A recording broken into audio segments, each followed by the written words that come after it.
उसी के संकल्प में मेरे वंशज के रूप में एक कश्यप हुआ। कश्यप हमारा गोत्र, जैसे मैं कश्यप गोत्र से आता हूं, ऐसे हमारे कश्यप ऋषि हुआ करते थे। हमारा वंश कश्यप गोत्र से हम आते हैं, जिनकी पत्नी अनुसुईया माता होती थी। और ऐसा कहते हैं कि माता अनुसुईया का जो गोत्र था वो प्रजापति गोत्र था, ऐसा कहते हैं। हमने हमारे पूर्व में कल एक गढ़वा के महल में एक बहुत ही बुजुर्ग हमारे बैठे थे, तो ऐसी बात चली, उन्होंने उस बात का बताया।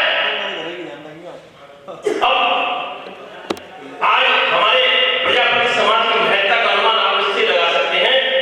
महाराष्ट्र में जब गणेश चतुर्दशी का त्योहार आता है, यानी जब गणेश के भगवान की प्रतिष्ठा की जाती है, तो सबसे पहले चाक पूजन किया जाता है। तो हमारे यहाँ आज भी परंपरा है कि चाक पूजन की परंपरा पहले निभाई जाती है, कि यानी हमारे प्रजापति समाज के द्वारा जिस चीज को भगवान ने ब्रह्मा ने कह के भेजा है कि तुम समाज के निर्मात्री हो, तुम ही वो हो जो एक कच्ची मिट्टी से एक ऐसी अमूर्त तैयार करके दे सकते हो जिसे आज हम भगवान का रूप दे सकते हैं। तो हम तो वो उन योद्धाओं में से हैं। हमारे हाथों को पूजने के लिए पूरा दुनिया नमन करती है। और आज हमारा समाज कई वर्गों में बंट गया। धीमे धीमे हम अलग अलग व्यवस्थाओं में जीने लगे। उन व्यवस्थाओं को एकत्र करने के लिए हमारे जो पूज्य प्रजापति संत राम जी दिए हम उपाधि दे रखे हैं। पंजाब में जन्म लेने के बावजूद भी उन्होंने पूरे भारत में हमारे समाज को इकट्ठे करने के लिए जो नवीन परंपरा में आते हैं, जो 1800 किताबों का अध्ययन किया, 100 किताबें लिखी, उन्होंने 100 से ज्यादा किताबों को लिखकर हमारे सामने प्रस्तुत कर दिया और एक नई विचारधारा बनाने का अवसर दिया जिसमें शिक्षा को सबसे बड़ा महत्व दिया, जिसमें हम पिछड़े हुए भी हैं।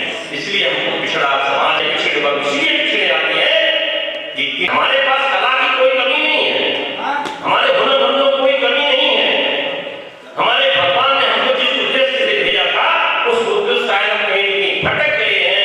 ये हमारे जो राजा दक्ष हुआ करते थे, दक्ष प्रजापति हुए थे, उन्होंने जिस चीजों को हमको जिस लिए भगवान ने तैयार करके भेजा उस लक्ष्य से हम भटक गए।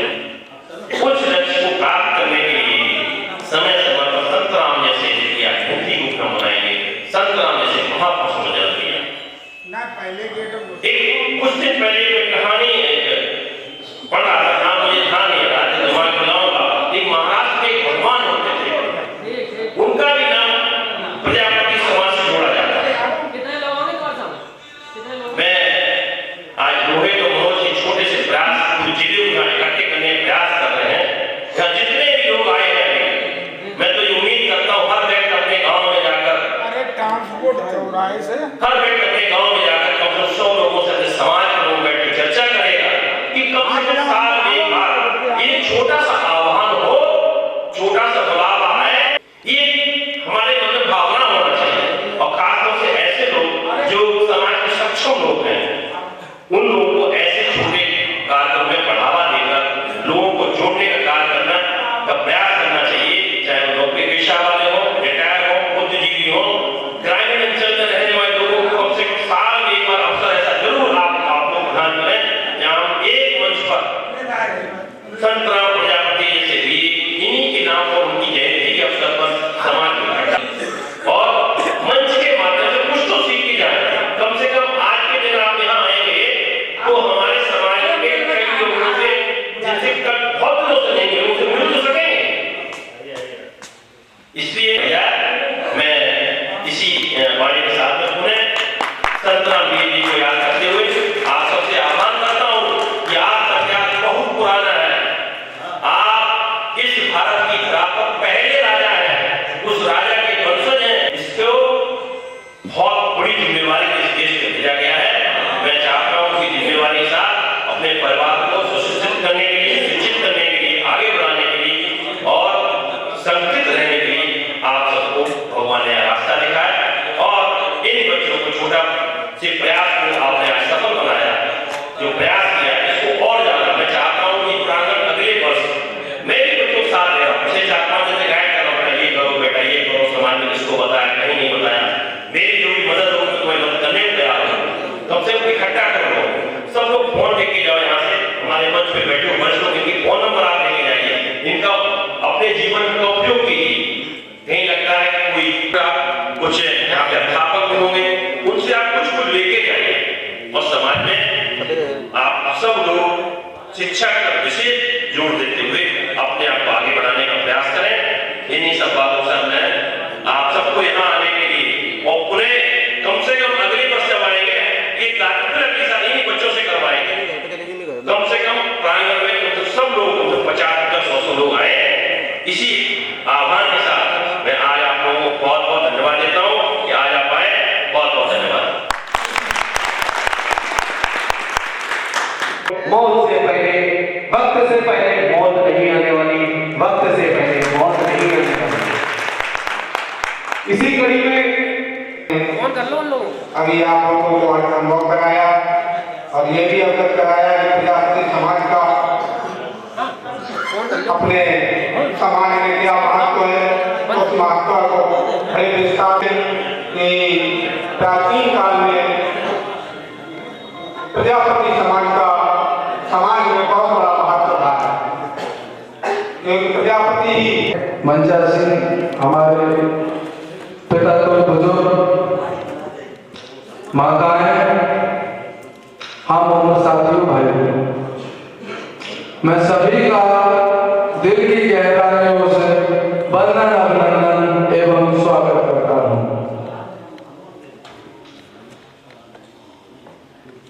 साथियों, समाज, अपना समाज लोग कहते हैं पिछड़ा हुआ है। कभी सोचा है कि पिछड़ा क्यों है? क्योंकि इस समाज में समाज के व्यक्ति समय नहीं देना चाहते। इस भाई रोहित कुमार प्रजापति जी ने घर घर जाकर के लोगों को अपने महापुरुष के बारे में अवगत कराया, बताया कि जयंती है और गांधी जी जो जेल कारागार मंत्री हैं धर्मवीर, वो आ रहे हैं। थोड़ा समय निकाल के आप सभी लोग यहाँ उपस्थित हो जाए। उस समय तो कहा कि हाँ आ जाएंगे, यहाँ देखिए कितनी कुर्सियां खाली पड़ी हैं, कितने लोग आए, और फिर बात कर रहे हैं अपने हक के साथ जब आप एकजुट होकर नहीं रहोगे, एक झंडे के नीचे नहीं रहोगे और अपना हक हिस्सा कर मांगोगे, कौन देगा? जब आपके समाज का कोई ऊपर बैठा होगा, वही व्यक्ति आपकी बात करेगा। आप चाहो कि अन्य समाज का कोई भी व्यक्ति हमारी बात करे, नहीं करेगा, क्योंकि उससे आपको लेना देना क्या है? वो नहीं चाहता कि आप आगे बढ़ो, वो चाहता है गुलामी करो। आदत बन गई है ना गुलामी करने की, तो कीजिए। जब समय नहीं दे सकते आप समाज को, अभी थाने में जाओगे, किसी न किसी की सिफारिश करो, भैया हमारा घर कब्जा कर ले, कुछ लेकर के। जब तुम्हारा यहाँ ऊपर कोई बैठा नहीं होगा, सांसद या विधायक मंत्री नहीं होगा, कौन सुनेगा? सुनेगा कोई? अब सुनेगा तभी जब अपना कोई होगा, सांसद हो, विधायक हो, मंत्री हो। उसके लिए क्या करना पड़ेगा? एकजुट, एक ताकत दिखानी होगी, तभी हक सरकार मेरे साथियों मिलता है। उससे पहले आप चाहे जितना जो भी चाहो करो, कुछ नहीं हो पाएगा। मैं खुल के कह रहा हूँ, मैं अलग अलग क्षेत्रों में घूमा हूँ, दौरा भी हमने किया। मैं क्षेत्रीय अध्यक्ष कानपुर बुंदेलखंड गौ माता रक्षा मंच से, जिला मंत्री हूँ भाजपा से वही है। मैं देखता हूँ समाज के पास अपना चाहे जितना समय दो, चाहे पैसा लगाओ, समय दो, बुलाओ, आने को तैयार नहीं। क्यों? हमारा चारा कटने को है, हमको ये करना है, वो करना है। जब कोई दूसरा आदमी प्रताड़ित करता है तो फिर भागते हैं कि नेताजी हमारी मदद कर दो। अब नेताजी भी कहते बड़ा नाम तो मारेंगे, समाज आगे बढ़ जाएगा। इन्हीं पंक्तियों में लोगों ने लिखा है कि आज अगर मेरा घर जल रहा है ना तो कल आपका भी घर जलेगा और आप अपनी बारी की प्रतीक्षा करते रहिएगा।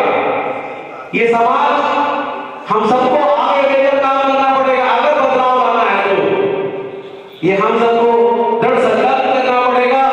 अगर हम चाहते हैं कि अपने बच्चों का उज्जवल भविष्य चाहते हैं तो हम सबको निरंतर प्रयास करना पड़ेगा, निरंतर मेहनत करनी पड़ेगी, क्योंकि अभी तो हम जीरो पे हैं। बहुत मेहनत करना बाकी है, आगे आना बहुत बाकी है।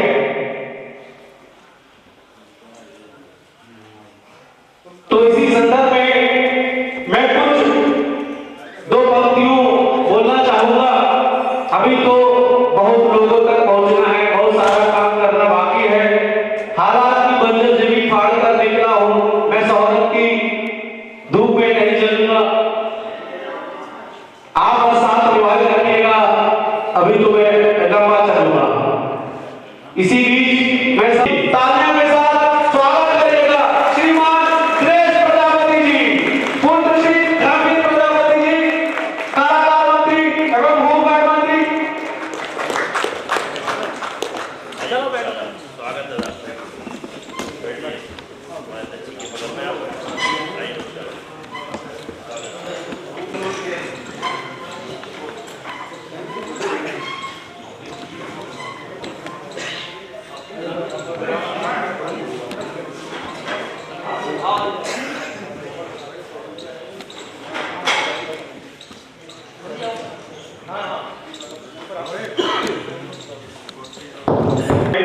ऋषियों और तपस्वियों की धरा कायमन से समस्त प्रजापतियों की तरफ से माननीय कारागार एवं होमगार्ड मंत्री श्री धर्मवीर प्रजापति जी के पुत्र श्री दिनेश प्रजापति जी और चंद्रमोहन प्रजापति जी ओबीसी मोर्चा ब्रज क्षेत्र मंत्री का मैं हृदय से स्वागत अभिनंदन करता हूं और समस्त प्रजापति समाज की ओर से कायमगंज की जनता की तरफ से माननीय मंत्री जी के सुपुत्र जी का आभार प्रकट करता हूं कि आपने अपना बहुमूल्य समय निकालकर कायमगंज की समस्त जनता को अनुग्रहित किया। अब मैं मंच पर विराजमान सभी अतिथिगण एवं बड़े भाई सवाल दिनेश प्रजापति जी और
मंत्री जी का स्वागत करते हैं कि हाल तो अब मैं अपने समस्त कार्यकर्ता गणों से अनुरोध करना चाहूंगा कि वो माल्या अर्पण का कार्यक्रम आरंभ करें। हमारे आज के मुख्य अतिथि श्रीमान दिनेश प्रजापति जी पुत्र श्री धर्मवीर प्रजापति जी का माल्यार्पण कर उनका स्वागत भारत माता की वंदे वंदे। जोरदार ताली से स्वागत कीजिए हमारे मंत्री जी की बैठक है। मजा नहीं आ रहा, और थोड़ा भी बता दीजिए। लगे कांगन की धरती की आभार। जय जय श्री राम।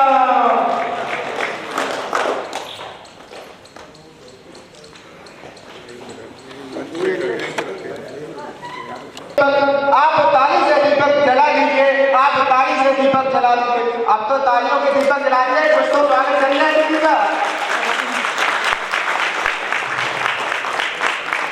आशा का सूरज निकलता रहेगा, मंजिल का मुसाफिर चलता रहेगा, बस आप खास मौकों पर आते रहिए, आपकी प्रेरणा का दीपक जलता रहेगा, आपकी प्रेरणा का दीपक जलता रहेगा।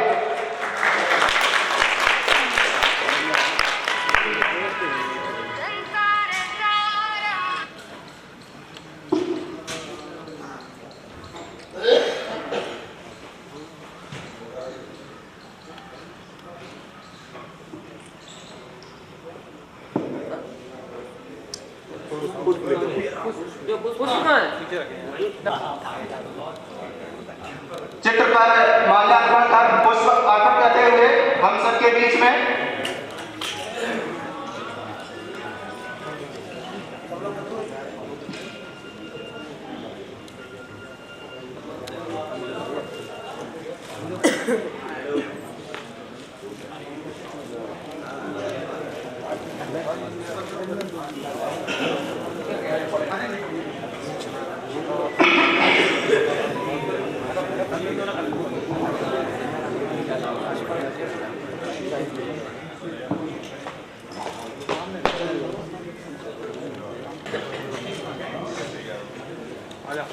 और कार्यक्रम को आगे बढ़ाते हुए हम सब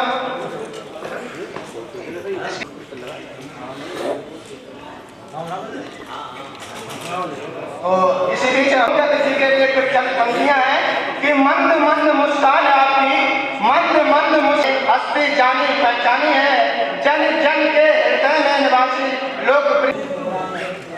इसके बाद विशिष्ट अतिथि हमारे लगन और निष्ठा के समर्पण की मिसाल है, हर संकट का आप तोड़ है, पद प्रतिष्ठा मान सम्मान से दूर, नेतृत्व क्षमता आपकी बेजोड़ है, धर्म धैर्य और सादगी की मूरत, जन नेता हमारे प्रिय।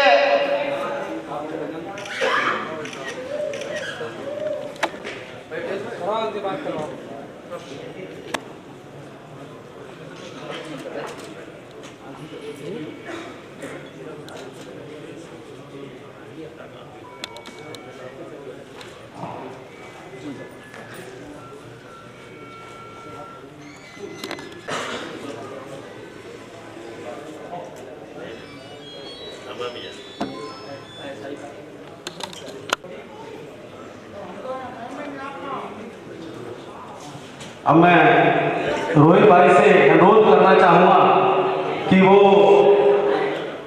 पगड़ी का कार्यक्रम श्री भैया का दिनेश भैया जी को ताली बजाकर बड़े भाई का स्वागत करें, श्रीमान दिनेश प्रजापति जी।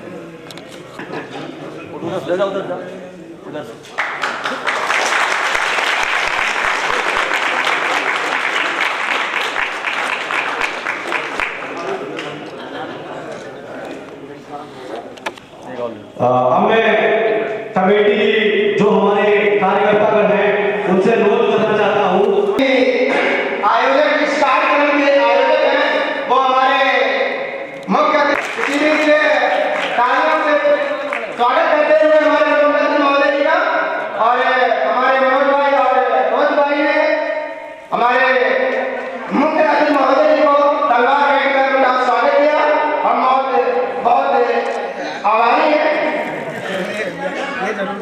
भैया झाड़ लगवा ली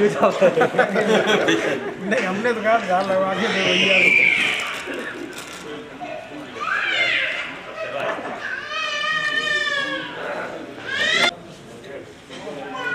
सभी आयोजक मंडल उपस्थित मंच पर उपस्थित सभी सम्मानित जनों का माल्यार्पण का स्वागत है।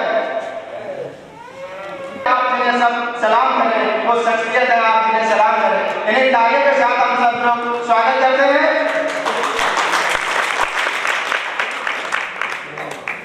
के लिए आप सब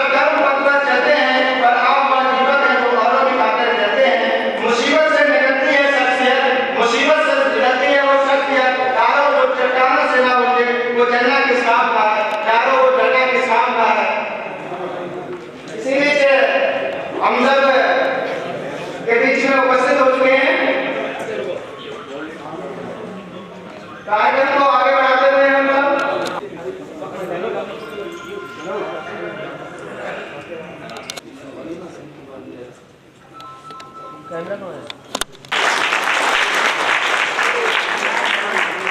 इसके बाद में मनोज प्रजापति बड़े भाई, इसके बाद नागेंद्र प्रजापति जी,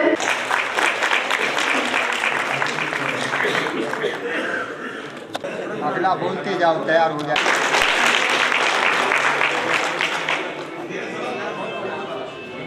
राजेंद्र प्रजापति जी, राजेश प्रजापति,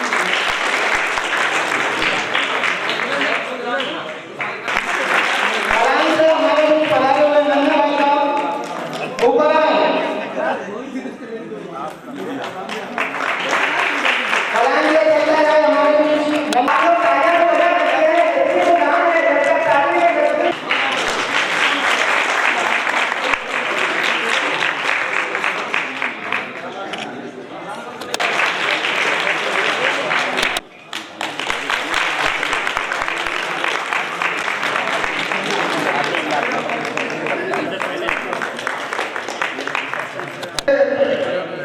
डॉक्टर एवरेस्ट सिंह प्रजापति का माननीय